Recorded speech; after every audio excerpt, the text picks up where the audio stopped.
नमस्कार. मी भाऊ तोरसेकर. तुम्ही बघत आहात प्रतिपक्ष. मित्रांनो, खरा तर हा विषय किंवा हा व्हिडिओ मुंबई तकचा संपादक साहिल जोशी आणि त्याच्या न्यूज रूम चर्चेमध्ये बसणारी पोरटोरं आहेत, त्यांनी मिळून बनवायला पाहिजे होता. खरंच इंटरेस्टिंग विषय आहे, कारण विषय त्यांच्यापासून सुरू होतो. विषय माझा नाहीये. माझ्या फक्त लक्षात राहिलेल्या गोष्टी असतात. म्हणून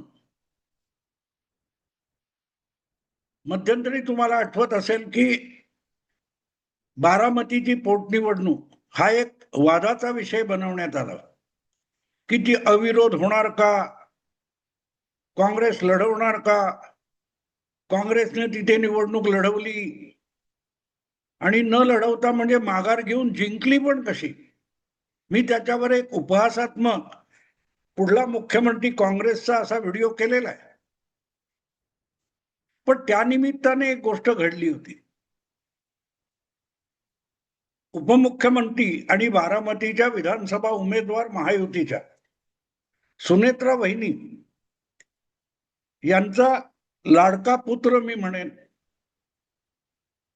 थोरला मुलगा पार्थ पवार याने दिल्लीमध्ये जे काही एक वक्तव्य केलं बारामतीच्या पोटनिवडणुकीविषयी, त्यावर त्याच्या आजोबांनी, किंबहुना नावडत्या आजोबांनी म्हटलं तर अधिक योग्य ठरेल, कारण तो आजोबांचा नावडता नातू आहे. आपल्या नातवाने जे वक्तव्य बारामती संबंधात केलं पोटनिवडणुकीविषयी, तेव्हा त्याला टोमणा मारायला आजोबा विसरले नाहीत. आणि आपण जे त्याच्याविषयी बोलतोय, आपल्या नातवाविषयी बोलतोय, ते बोलताना आपलं वय, आपला राजकीय अनुभव, राजकारणातली आपली प्रदीर्घ कारकीर्द, त्यातल्या घडामोडी या सुद्धा पवारांना आठवत नसतील, तर मग त्यांनी जो अपरिपक्व किंवा परिपक्वता असा शब्द वापरलेला आहे, त्याचा उहापोह होणं आवश्यक आहे. पण दुर्दैव असं की जसा साहिल जोशी तसेच इतर पत्रकार आहेत ना, त्यामुळे त्यांना बातमी कळत नाही, हे त्यांचं वैशिष्ट्य असतं. आता गंमत बघा, ही बातमी का होते. असं काय बोलला होता पार्थ पवार. पार्थ पवार म्हणाला होता की अशी पोटनिवडणूक लढवून काँग्रेसला पुढल्या काळात त्रास होईल आणि काँग्रेसचा डाऊनफॉल सुरू झालाय. आता काँग्रेसचा डाऊनफॉल सुरू झालाय हे सांगण्यासाठी पार्थ पवारच्या अनुभवाची काहीही गरज नाही, सगळ्या जगाला दिसतंय. आजचं काँग्रेसचं सर्वोच्च नेतृत्व हे इतकं उथळ आणि पोरकट आहे की जिथे पक्ष जिंकू शकत असेल तिथे सुद्धा पक्षाला नामुष्कीचा पराभव वाट्याला यावा अशा रीतीचा पराक्रम राहुल गांधी करत असतात. तेव्हा राहुल गांधी यांना पक्षाचा सर्वोच्च नेता करणं, इथूनच काँग्रेसचा डाऊनफॉल सुरू झाला, हे सांगायला कोणा ज्योतिषाची गरज नाही, तर पार्थ पवारची तरी काय गरज आहे. पण असं बोललं म्हणजेच पार्थ पवार यांच्याकडे राजकीय परिपक्वता नाही अशा निष्कर्षापद शरद पवार आले. तर शरद पवारांनी थोडं आपली वंशावळ तपासून बघायला हरकत नव्हती. ज्या वंशावळीतून खुद्द शरद पवार आलेले आहेत, त्याच वंशावळीतून पार्थ पवार सुद्धा आलेले आहेत. पण सुदैवाने म्हणता येईल की या वेळेला पार्थ पवार हे अपरिपक्व नाहीत, पण त्यांनी आपल्या आजोबाला अपरिपक्व कसा आहे हे दाखवून दिलेलं आहे. फक्त ती समजण्याची बुद्धी नसलेली पत्रकारिता आज बोकाळलेली आहे. आणि म्हणून मी म्हटलं की हा विषय खरं तर माझ्यापेक्षा साहिल जोशीने आपल्या पोराटोरांना घेऊन मुंबई तकवर केला असता तर अधिक बरं झालं असतं. आता मी तुम्हाला थोडा वेळ एक फक्त आवाज ऐकवणार आहे. एक वक्तव्य ऐकवणार आहे, चेहरा दाखवणार नाही. ते वक्तव्य काळजीपूर्वक ऐका आणि ते वक्तव्य आणि पार्थ पवार जे काय बोललाय त्यामध्ये गुणात्मक आणि आशयाचा काय फरक आहे हे तुमचं तुम्ही ठरवा, मी नाही ठरवत. आधी तुम्हाला ते ऐकवतो, मग तो आवाज कुठला आणि कसला आहे आणि कोणाचा आहे हे ते तुम्ही ऐकल्यानंतर सांगतो, जरा ऐका. मागे एकदा मी गोष्ट एक सांगितली होती की उत्तर प्रदेशमध्ये असे जमीनदार आहेत, त्यांच्याकडे मोठी शेती आहे, गावामध्ये त्यांची हवेली असते. लँड सीलिंगचा कायदा आला, त्यांच्या त्या मोठी शेती होती, जमिनी गेल्या, अनेक लोकांच्यात वाटल्या गेल्या. त्यांची हवेली आहे तशी गावात, पण त्या हवेलीची मरामत किंवा दुरुस्ती करण्याची ताकद राहिली नाही, कारण त्या शेतीचं उत्पन्न पहिल्यासारखं राहिलं नाही. काही 1000 एकर जमीन राहायची, तिथं 15 एकर 20 एकर झाली.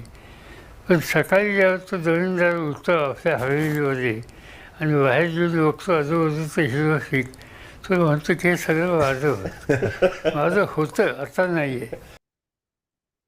ऐकलंत मित्रांनो, हा आवाज तुम्हाला ओळखता आला पाहिजे, न ओळखण्यासारखा नाहीये. कारण तो महान तपस्वी, वयोवृद्ध जाणता नेता शरद पवार यांचा आहे. आणि हा मला वाटतं 3-4 वर्षापूर्वीचा आहे. अगदी मी चुकत नसेल तर कदाचित 2021 मधला आहे. नेमकं मला आता आठवत नाही, पण 2021 मधला आहे. तेव्हा मुंबई तक ज्या मीडिया हाऊसचं युट्यूब चॅनेल आहे, त्या आजतक आणि इंडिया टुडे याचा जो सल्लागार संपादक आहे, कन्सल्टिंग एडिटर राजदीप सरदेसाई, याच्या बरोबर मुंबई तकचा संपादक साहिल जोशी यांनी शरद पवारांची एक मुलाखत घेतली होती. आणि त्या मुलाखतीमध्ये शरद पवार हे बोललेले आहेत जे तुम्ही ऐकलं ते. त्यांनी कशाशी तुलना केली आहे काँग्रेस पक्षाची, की उत्तर प्रदेशमध्ये पूर्वीच्या काळामध्ये बादशाही, सुलतानी, नवाबी होती, त्या काळामध्ये जे जमीनदार तयार झाले त्यांच्याकडे हजारो हजारो एकर जमीन होती. पण पुढे कुळ कायदा झाला आणि त्यामुळे जमीनदारांच्या जमिनी कुळाकडे गेल्या आणि जे जमीनदार होते त्या जमीनदारांकडे 10-15 एकर पण जमीन राहिली नाही. पण त्यांच्या पूर्वजांनी ज्या हवेल्या बांधल्या, मोठमोठे वाडे बांधले, ते वाडे कायम आहेत. आणि त्या वाड्यावर राहणारे जे आजचे वारशाने जमीनदार असलेले लोक आहेत, ते त्याच तोऱ्यात मिरवत असतात. त्या हवेलीची, त्या वाड्याची डागडुजी करणे इतके पैसे सुद्धा त्यांच्याकडे नाहीत किंवा येत नाहीत, कारण शेती त्यांच्याकडे राहिलेली नाही, ते शेतीचं उत्पन्न राहिलेलं नाही. पण त्यांचा तोरा बघितला तर मात्र त्या पूर्वजांसारखा असतो. त्या डोंगरापासून या नदीपर्यंत वगैरे वगैरे हजारो एकर जमीन 4 गावची 10 गावची आमच्याकडे होती. आणि पवार पुढे काय म्हणतात, होती, आता नाही. म्हणजे आज तुम्ही गावातल्या इतर सामान्य शेतकऱ्यांसारखेच 10-12 एकराचे मालक आहात. भले हवेलीत राहत असाल, पण त्या हवेलीला रंगरंगोटी करण्यास इतके पैसे सुद्धा तुमच्या खिशात नाहीत. याला काय म्हणतात, डाऊनफॉलच म्हणतात ना. जमीनदारीचा डाऊनफॉल असो किंवा काँग्रेसचं दीर्घकाळ नेतृत्व करणाऱ्या एका परिवाराच्या अस्तकाळ असो, डाऊनफॉल असो, सारखाच असतो ना. मग जे शरद पवार म्हणजे आजोबा बोलले तेच 4-5 वर्षानंतर नातू बोलत असेल तर नातवाला अपरिपक्व म्हणणारे आजोबा परिपक्व असतात का? 5 वर्षापूर्वी तुम्ही जे काय बोलला होतात तेच आज तुमचा नातू सांगतोय. पण त्याला हिणवण्यासाठी पवारांनी आपणही कसे अपरिपक्व आहोत हे जणू काय सिद्ध केलेलं आहे. हे बोलायची गरज नव्हती, पण बोलले. कारण पार्थ पवार हा शरद पवारांचा नावडता नातू आहे. आवडता असता तर त्याला जामखेडला नेऊन आमदार केलं असतं, पण आवडता आहे रोहित पवार. आणि तो आपल्या परिपक्वतेचे गेले 2 महिने सतत पुरावे मीडियामध्ये आणून देतोय, तरी त्याबद्दल आजोबा चकार शब्द बोलत नाहीत. चकार शब्द बोलत नाहीत. हा, जशी अपरिपक्वता ही आजोबाकडून पार्थ पवारनी घेतली असं म्हणता येईल, तसंच उतावळेपणा आणि तोंडघशी पडणं हा शरद पवारांचा अवगुण त्यांच्या दुसऱ्या लाडक्या नातवाने घेतलेला आहे, ज्याचं नाव रोहित पवार आहे. विषय परत बारामतीचाच आहे. बारामतीची पोटनिवडणूक हाच विषय. बारामतीच्या पोटनिवडणुकीच्या निमित्ताने पार्थ पवारने जे काय वक्तव्य केलं त्यामुळे काँग्रेस पक्ष दुखावला गेला आणि काँग्रेसचा बारामतीतला उमेदवार मागे घेण्यासाठी नाकदुऱ्या काढाव्या लागल्यात. उभा राहिला आणि पडला असता तर काय मोठा फरक पडणार होता. पण एक सभ्यता असते. कारण नसताना राज्याचे मुख्यमंत्री भाजपचे नेते देवेंद्र फडणवीसांनी सुद्धा काँग्रेसला फोन करून जाऊन दे, अविरोध होऊ देत की, असं म्हटलंच ना. त्याला पार्थ पवार जबाबदार होता असं नाही. पार्थ पवार बोलला नसता म्हणून काँग्रेसने उमेदवार उभा करून नाटक केलं नसतं का? केलं असतं. कारण पडत्या काळामध्ये काँग्रेसला अशी नाटकं करणं भाग आहे. नाही तर काँग्रेसचं अस्तित्व काय, बातम्यांमध्ये काय आहे? बारामतीमध्ये दीर्घकाळ काँग्रेस किती जागा लढवू शकली आहे, किती मतं मिळवू शकली आहे, किती कार्यकर्त्यांची फौज आहे. पण रोहित पवार लाडका आहे, त्यामुळे त्याने शेण खाल्लं तर ती रबडी कशी आहे हे आजोबा कौतुकाने सांगतील, नाही तर गप्प बसतील. पण पार्थ पवारने काजू कतली खाल्ली तरी ती शिळी शेंग काय, ती पुरणपोळी होती असं म्हणायला आजोबा उत्साहात पुढे येतात. आता रोहित पवारने काय दिवे लावलेत गेल्या 2 महिन्यात, पण त्या विषय नाही, फक्त बारामती पुरता विषय म्हणून सांगतो. बारामतीच्या पोटनिवडणुकीत काँग्रेसने उमेदवार मागे घ्यावा म्हणून आम्ही फोन सुद्धा करणार नाही असं पार्थ पवार म्हणाला होता. पण कारण नसताना आणि विषय आपल्या पक्षाचा नसताना सुद्धा रोहित पवार हे महाराष्ट्र प्रदेश काँग्रेसचे अध्यक्ष हर्षवर्धन सकपाळ यांना जाऊन भेटले आणि त्यांनी माफी मागितली. याला शरद पवारांचा परफेक्ट नातू म्हटलं पाहिजे. आपल्या पायावर कुऱ्हाड मारून घेऊन आपल्या राजकारणाचा सत्यानाश करणारा एक अजाणता नेता ही शरद पवारांच्या राजकीय कारकिर्दीची ओळख आहे. मित्रांनो, मला आठवतं ज्या वेळेला शरद पवार मुख्यमंत्री होते त्यावेळेला महाराष्ट्रामध्ये सुशील कुमार शिंदे, एन.एम. कांबळे, तुमचे विलासराव देशमुख वगैरे या मंत्र्यांनी बंड केलं होतं आणि शरद पवारांना मंत्रिमंडळातून खाली उतरवा, मुख्यमंत्री पदावरून खाली उतरवा म्हणून बंड केलेलं होतं. राजीव गांधी विरोधी नेता लोकसभेत होते आणि काँग्रेसचे अध्यक्ष होते. राजीव गांधींच्या इशाऱ्यावरच हे बंड झालं होतं आणि शरद पवारांची पळता भुई थोडी झाली होती. कारण फुशारक्या मारणं हा शरद पवारांचा ओरिजिनल गुण आहे. चंद्रशेखर व्ही.पी. सिंग यांच्या विरोधात जनता दलामध्ये बंड झालं तर चंद्रशेखर यांना पाठिंबा द्यावा यासाठी रदबदली शरद पवारांनी केली होती आणि राजीव गांधींनी हंगामी पंतप्रधान म्हणून जणू काय चंद्रशेखर यांना पाठिंबा दिला होता. पण इकडे शरद पवार फुशारक्या मारत होते, चंद्रशेखरना मी पंतप्रधान केलं आणि ते राजीव गांधींना खटकलं होतं आणि शरद पवारांना त्यांची अवकात दाखवण्यासाठी या 4 मंत्र्यांना, महाराष्ट्राच्या शरद पवारांच्या 4 मंत्र्यांना त्यांच्या विरुद्ध बंड करायला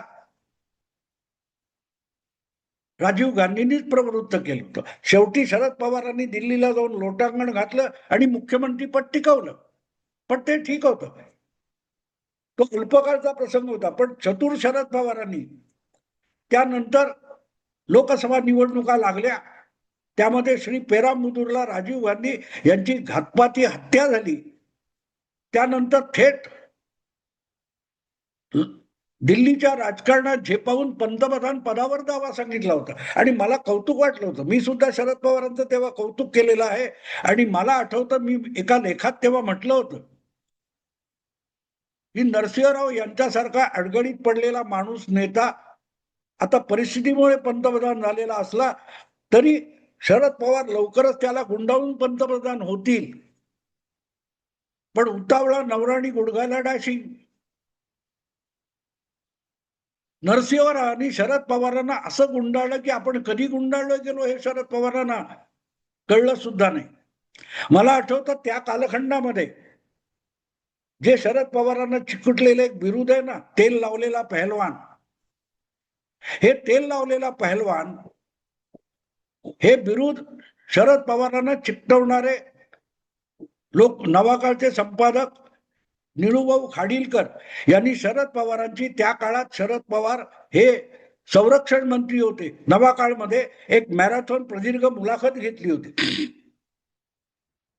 आणि त्या मुलाखतीमध्ये शरद पवारांनी ठामपणे निळूभाऊंना सांगितलं होतं, आता परत महाराष्ट्राच्या राजकारणात येणं नाही, आता मी दिल्लीतच राहीन, परत महाराष्ट्रात येणार नाही, हे ठामपणे सांगितलं होतं. पण अवघ्या 10-15 दिवसात ते शरद पवार महाराष्ट्रात मुख्यमंत्री म्हणून आले. याचं कारण उतावळेपणा आणि फुशारक्या होत्या. तुम्हाला आठवतं ना, 92चा डिसेंबर आणि 93च्या जानेवारीमध्ये मुंबईत भीषण दंगली झाल्या बाबरी पडल्यानंतर. आणि तेव्हा केंद्रात गृहमंत्री शंकरराव चव्हाण होते आणि संरक्षण मंत्री शरद पवार होते. अशा वेळेला ही जबाबदारी, मुंबईतल्या दंगलीची जबाबदारी मुख्यमंत्री सुधाकरराव नाईक यांनी घेतली पाहिजे आणि राजीनामा दिला पाहिजे. आणि बाबरी पडली त्याची जबाबदारी केंद्रीय गृहमंत्री म्हणून शंकरराव चव्हाणांनी घेतली पाहिजे, त्यांनी राजीनामे दिले पाहिजेत. ह्या गोष्टी शरद पवार पत्रकारांना सांगत होते. आणि तेवढंच नसेल तर काँग्रेसची एक महान परंपरा आहे जबाबदारी घेण्याची, आणि राजीनामा देण्याची, प्रायश्चित्त घेण्याची. ते प्रायश्चित्त घ्यायला मी तयार आहे. शरद पवारांचा काही संबंध त्यात येत नव्हता, ते संरक्षण मंत्री होते. पण नरसिंहराव यांच्यासारख्या चतुर राजकारण्याने शरद पवारांचे शब्द त्यांच्याच घशात घातले. नरसिंहराव हे कायम पान खाऊन तोंडाचा तोबरा भरायचे, पण त्यांनी तोबरा थुंकून टाकला आणि शरद पवारांना सांगितलं, महाराष्ट्राचं राजकारण विस्कटलेलं आहे, तुम्ही जबाबदारी घ्या आणि परत एकदा महाराष्ट्राचे मुख्यमंत्री व्हायला जा. महाराष्ट्र सावरा, मुंबई पेटलेली आहे, देशाची आर्थिक राजधानी आहे. आणि शरद पवारांना जे ढकलून दिलं त्यानंतर शरद पवार दिल्लीच्या राजकारणात कधीही उभे राहू शकले नाही. न लाभलेले पंतप्रधान हे नवं बिरुद त्यांना चिकटलं. आणि मला आठवतं त्यावेळेला निळूभाऊंनी शरद पवारांची हजामत करणारा अग्रलेख लिहिला होता. भगवद्गीता सांगायची वेळ आली आणि रासलीला कसली करत बसलात, असं त्याचं काहीतरी शीर्षक होतं. तुमचा संबंध काय? केंद्रीय गृहमंत्री शंकरराव चव्हाण होते, महाराष्ट्राचे मुख्यमंत्री सुधाकरराव नाईक होते. पवारांनी प्रायश्चित्त घेण्याचं औदार्य दाखवायचं कारण काय होतं? पण कुऱ्हाडीवर पाय मारला आणि दिलं ढकलून दिल्लीकरांनी, यांना मुंबईत ढकलून दिलं. परत शरद पवार दिल्लीच्या राजकारणात पाय रोवून उभे सुद्धा राहू शकले नाही. नेमका तो दुर्गुण रोहित पवारनी घेतलाय. बारामतीच्या पोटनिवडणुकीत शरद पवार गटाचा उमेदवार नाही, मग रोहित पवार त्यात लुडबुडायचं काय कारण आहे का? काँग्रेसला डिवचलं असेल तर पार्थ पवारने डिवचले, पण पार्थ पवारच्या वतीने हर्षवर्धन सकपाळ यांच्याकडे माफी मागायला पोहोचला कोण? शरद पवारांचा लाडका नातू रोहित पवार. जी चूक बाबरीच्या दंगलीनंतर किंवा बाबरी पडल्यानंतर शरद पवारांनी प्रायश्चित्ताचं खोटं नाटक केलं होतं. त्यापेक्षा रोहित पवार यांनी सकपाळ यांची माफी मागायला जाणं यामध्ये काय फरक आहे? शेवटी म्हणतात ना, आजोबा तसा नातू.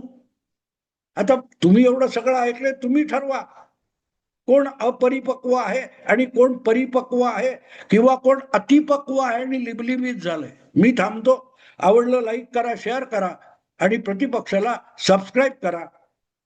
नमस्कार.